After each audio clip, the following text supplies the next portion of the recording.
Should probably have a friend helping you. Enter the friend. Got that AC installed yet?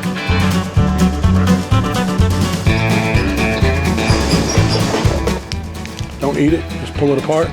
Don't eat it. Thank you, sir. It's almost too easy. All right, hey guys, welcome back to the channel. We just got back from our Ouachita mountain trip. Me, Larry, the wife, we went on a camping trip out there. Well, it has been literally 102 degrees here in southern Oklahoma with the humidity in the 95% range. And you know, I've had the Countrymod Pro 24 volt AC installed on my camper. It does great at night. It will freeze you out of the camper at night. But during the day in humidity here in the south, it can't keep up. Just straight, pure honesty, the thing can't keep up. My camper will be 80 degrees inside. It just struggles so bad. So, that being said, I'm changing. I'm going back to a 120 volt regular AC. I will be putting it in the camper. It is the TURBRO Greenland Inverter air conditioner. Now this air conditioner is supposed to have the same technology as a mini split. It's an inverter air conditioner. Got really high hopes for it. We're gonna check it out. TURBRO sent it out to us. So it's also got a heat pump. It's 13.5 BTU, which the 24 volt was 10,000 BTU. And I honestly don't feel like we were getting the full 10,000 in this humidity and heat. It was just working too hard. And now on top of that, the wattage I was pulling with the humidity, it was working so hard. I was pulling 850 on wattage.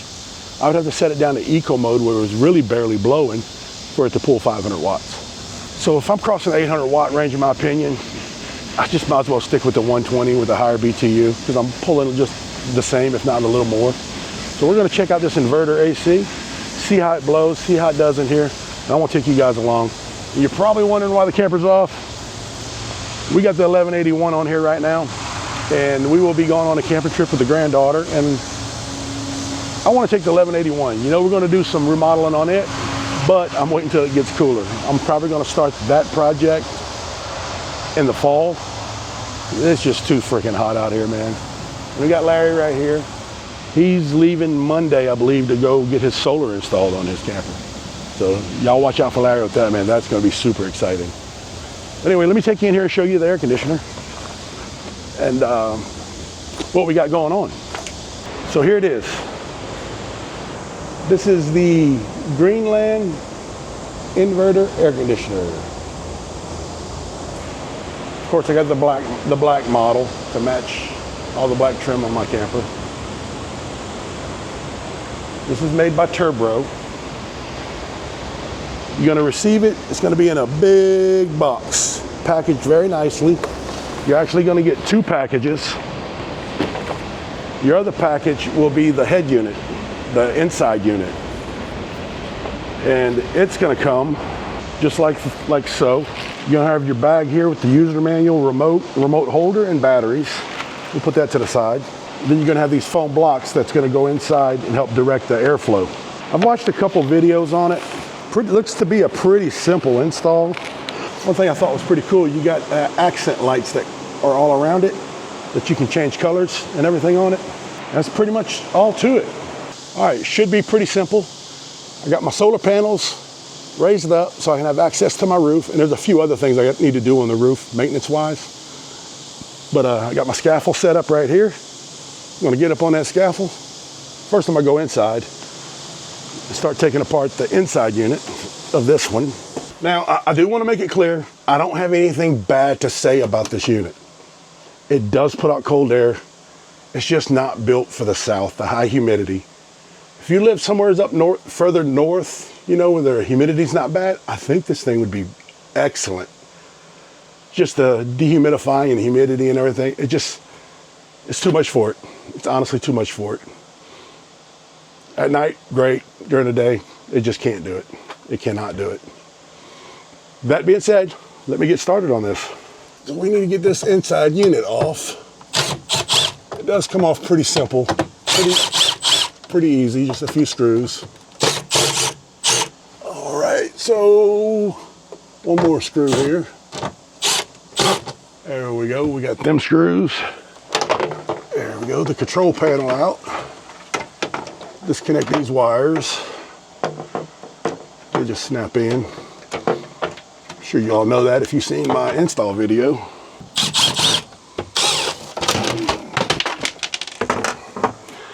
Should probably have a friend helping you. Enter the friend. You got that AC installed yet? Man, we working on it. If I had some help, it would probably go a little faster. I'll see if I can find somebody. See if you find somebody that got to be out there. See what the wife is doing. The only really horrible part about this is I drilled a hole in my roof to pass the 24-volt cables down to my Lynx distributor. So we'll have to be sealing that back up. There, we just remove this ring, keeper ring, and this sucker is ready to come out. So now just gotta pull it off of here. And I will give it the beauty of this one. This thing only weighs 50 pounds. The 120 AC I'm about to put on here is 100 pounds. This here is pretty easy. You do that, then I need to come up here and clean this up. And you're ready to put the new AC in it. Oh, you gotta go around that way.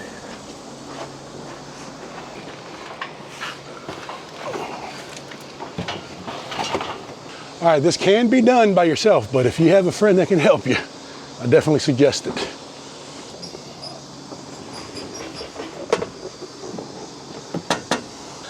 All right, and we'll have him go inside and help line it up.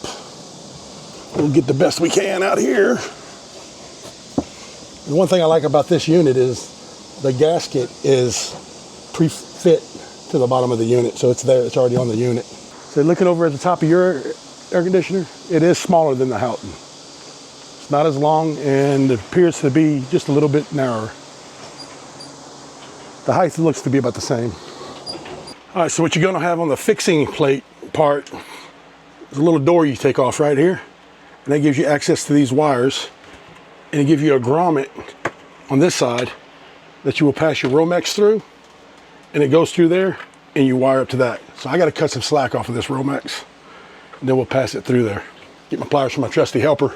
All right, giving to you will be these air dams, I guess you would call it. They're little foam blocks, and like you can pass the center of them out. There are 3 different sizes. According to your roof thickness in the owner's manual, they'll tell you which ones to use. This is the 1.77.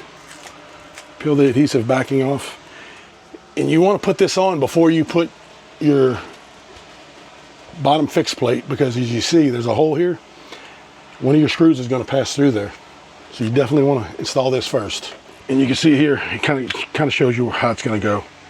It's going to go just like so. It'll fit right in there. You line that screw hole up, press it, and there it is. And that's going to correspond with this air outlet right here. All right, and when you put it up there, there's another one they have with it. You can see I have a gap right here. You don't want that gap because air is going to escape out of it. So I'm going to add another foam dam to this one to close that gap up. This is the thinner one that came with it. Just like the other one. Pop that out. Don't eat it, just pull it apart. Don't eat it. And you just place it right on top, lining up that screw hole. That ought to give us what we need. That's perfect. So now, take your long screws. All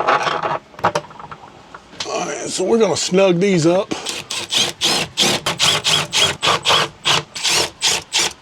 All right, and you're gonna see a gap here, and there's a reason for that. There's LED lighting inside here. And that gap gives you the ability to have the ambient lighting exposed. So don't be too concerned just because there's a gap.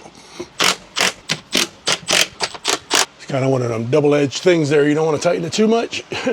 Just work your way around the unit, tightening it up. Keep in mind it is plastic. But you can watch this gap up here at the top that goes actually against the roof. You can watch it close up as you're tightening. Like I could probably go a little more on this one. It closes that gap. You don't want to go too much because you don't want to crack this plastic. but I think we're good there. Just like any air conditioner you install, keep an eye on it. Every now and then go up there, tighten your bolts up, because I have had air conditioning bolts loosen and get water leaks in my camper.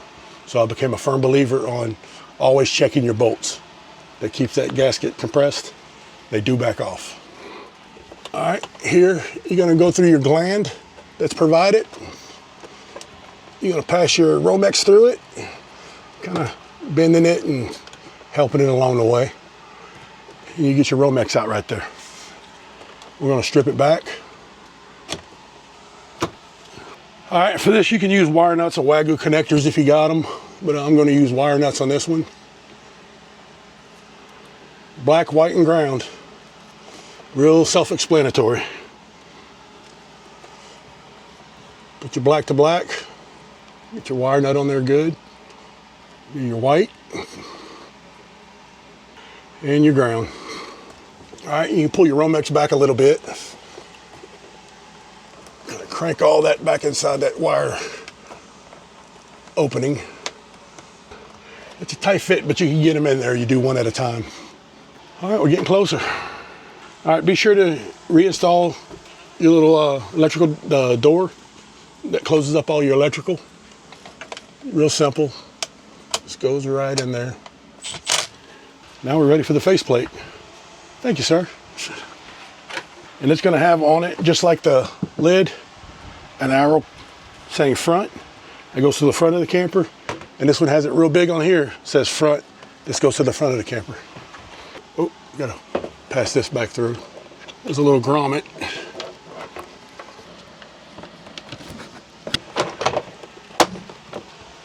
It's almost too easy. You will see some plugs up here. I see 2 plugs. Don't do like I did. This wire and the communication wire was tucked up in the air intake, very well hidden. So I had to take this back off and pull these 2 out because I didn't have them. But this one too plugs right into that box. Plug that, just tuck your wire away. You take these, freeze sensor, match it up to freeze sensor, plug them together. Communication to communication, plug it up. Take them wires, just tuck them back up in there. And this one for the display that we're going to put on there. Take your face plate, pass that through the grommet.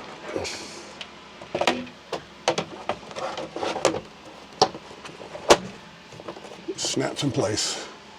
And then there's your little decorative plate. I scratched it up. Connect it to here. All right, you'll have 2 hooks. You hook them in. And be very careful with these little plastic tabs that you don't break them. If you break them, you will not be able to hold this up. So it just stays in there like that. And that's the air conditioner installed. So now we got to flip the breaker, put power to it. Let's see what we got. All right, here's the first turn on.